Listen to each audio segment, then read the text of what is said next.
Hello. Speaking. Oh, dear. Honey, our car warranty is expiring again. So soon? It just expired last week. You don't even own a car! Not now, Dana. Your father's on the phone. Hey! Mom and Dad, you're being scammed. It's a robocall. Scammers are using new technology and clever tactics to make more and more calls that look legitimate but are hard to trace. They can make it look like they're calling from any number, even from numbers of people you know. My robocall crackdown team is working with state and federal partners to stop the robocalls for good, but I need your guys' help. Don't trust your caller ID. Verify you're really talking to the person whose number appears when your phone rings. And if you accidentally answer a robocall, hang up right away. Engaging in conversation will only lead to more calls. Use a call blocking app on your cell phone that stops robocalls before they interrupt your day. And if you do get a robocall, file a complaint with my office online at mi.gov/robocalls. And Mom, Dad, please do not give your information out to these scammers over the phone. They're just trying to trick you. Well, at least they call. No, I get it. You're busy. But you know Janine's daughter is a doctor. She calls every week. A doctor. I'm Michigan Attorney General Dana Nessel. Visit mi.gov/agcomplaints for your connection to consumer protection. Hi, everyone. I'm Michigan Attorney General Dana Nessel. I wanted to take a moment to welcome you all to the first Robocall Summit. As many of you know, the long-standing sports rivalry between Michigan and Ohio was tested recently, and Michigan reigned supreme by beating Ohio in the National Little League Championship. Once again, Michigan proves that we are the best, even if we have to rely upon newer generations to demonstrate our superior athletic abilities. Although Attorney General Yost and I will probably never agree on whose football team is better, he's a Buckeye and I'm a Wolverine, we stand united in tackling the onerous and pervasive problem of robocalls. And that's why we're delighted to host our first summit for this critical initiative. And before I say anything else, I want to personally thank AG Yost and his staff of attorneys for their continued collaboration and hard work as we continue our quest to fight the public nuisance known as illegal robocalls. I'd also like to thank the National Association of Attorneys General for their hard work in making sure that this event could happen. This would never have been possible without you. And to our other partners in this fight against illegal robocalls, the FCC, the FTC, U.S. Telecom, AARP of Michigan, the Better Business Bureau of Eastern and Western Michigan, Michigan Association for Local Public Health, and it goes on and on. It doesn't end there. Our partners also include the State Bar of Michigan Elder Law and Disability Rights Section, Telecommunications Association of Michigan, and the NAG Robocall Technologies Working Group. We are so grateful to you for your continued commitment on this important issue. And to each of you in attendance today, thank you. Thank you for your interest in our work and your participation in today's program. As I'm sure many of you know, robocalls are a pervasive issue not just in my home state of Michigan, but all across this nation. Due to the never-ending number of robocalls Michigan residents had received and the complaints we continue to receive, in 2019, my office, along with several state and federal partners, launched Michigan's crackdown on illegal robocalls in November of 2019. One of the first initiatives of its kind, the Robocall Crackdown Team focuses on federal, state, and industry cooperation, consumer education reporting, stricter and more creative enforcement of existing laws, and a legislative agenda to give AGs the tools that we need to do what we're committed to do, cracking down on bad actors. Since the launch, our office was one of the first states to develop robocall-specific literature and a complaint form in order to inform the public. In addition, we partnered with the Federal Communications Commission, Federal Trade Commission, and Social Security Administration on this issue. Our office also sat on the Hospital Robocall Protection Group, an FCC advisory committee that issued best practices to protect hospital systems from robocalls.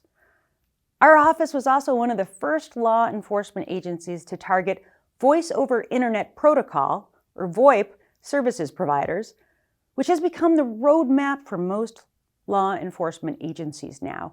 And in addition, our office was also one of the first states to have a robocall-specific complaint form that's led to successful enforcement actions.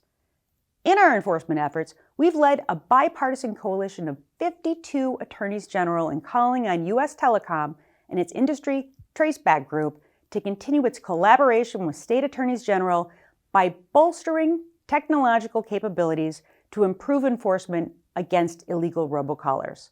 We entered into a first-of-its-kind settlement agreement requiring a California-based VoIP voice service provider, Modoc LLC, to exit the VoIP telecom industry and to begin winding down its operations. We entered into a settlement with a major Texas VoIP service provider to implement strict, first-of-their-kind measures aimed at collaboratively stopping illegal robocalls. Using the developments our office has made in this arena, we were able to thwart the efforts of a pair of political operatives who had orchestrated a series of robocalls aimed at suppressing the vote in the November 2020 general election. We filed a multi-state lawsuit to stop a major healthcare and auto warranty robocall operation. We shut down a massive Michigan telefunding operation that bombarded 67 million consumers with 1.3 billion deceptive charitable fundraising calls, most of them illegal robocalls. And most recently, we joined a coalition in calling on the FCC to help us fight against these illegal robocalls by moving up the deadline for smaller telephone companies to implement stir-shaken technology. We knew from the onset that combating these illegal robocalls would be no easy feat. And we had to think outside the box and collaborate with state, federal, and industry partners to come up with some very innovative solutions. In seeking ways to remedy these nuisance calls, my colleagues and I have also had to fight to ensure that we've had the tools we need to continue this fight. So earlier this year, I joined yet another bipartisan coalition in taking action to ensure state attorneys general could continue to fight illegal robocalls through the Telephone Consumer Protection Act. As attorneys general, we are at the forefront of this effort to minimize illegal robocalls, and we've seen firsthand the threat they pose to residents all around this country. Through continued collaboration and efforts to uphold the necessary laws and tolls, it is my hope that we can effectively remedy this issue. So thanks to everybody once again, to all of you for being here with us today. And thank you again to NAG for bringing us all together, even if it's only virtually, to talk about this important issue and how it's impacted each and every one of us at some point or another. I also want to take a moment to thank the very hardworking attorneys in my office, and especially one by the name of Wissam Naoum. He has spearheaded our work for nearly 2 years, and I couldn't be more proud of his efforts. In fact, he's so good at his job that unfortunately the FCC has snatched him up and he'll be leaving us soon. But thank you, Wissam, for building a great foundation for us. And again, to our state and federal partners, it's through our collaborative efforts that we've been able to make great strides launching this initiative, and I look forward to seeing where it will go. So thanks again for all of your time and your shared commitment in putting an end to illegal robocalls, and please enjoy the rest of the summit. Say, objection. I object! I object to that, Your Honor! Oh, hi Mom, what's up? Dana, what are you doing?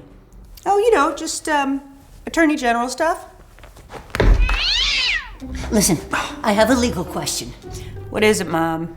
I just got a call from the water company. Apparently your father has not been paying the bill. I guess they're going to turn the water off because we owe more than $1,000 now. Can you believe it? Actually, I can't. So listen, we just have to send them $200 in Edible Arrangements gift cards, and that will keep the water on. Now, here's the legal question. What is the website for Edible Arrangements? Mom, it's an imposter scam. Imposter Scam. Is that .com or .edu? No, the call was a scam. Scammers will pretend to be a government agency or a utility company or someone else you might do business with. A big red flag is if they tell you that you can pay them using gift cards. So when in doubt, ask for the information to be sent to you in writing. And never give a caller or someone you don't know your personal information or your money. If you do suspect an imposter scam, report it to my office at mi.gov/agcomplaints. Okay, all right. And Dana, where do I file a complaint that my daughter hasn't visited in over a month? Does your office have a website for that? Okay, Mom, I'm hanging up now.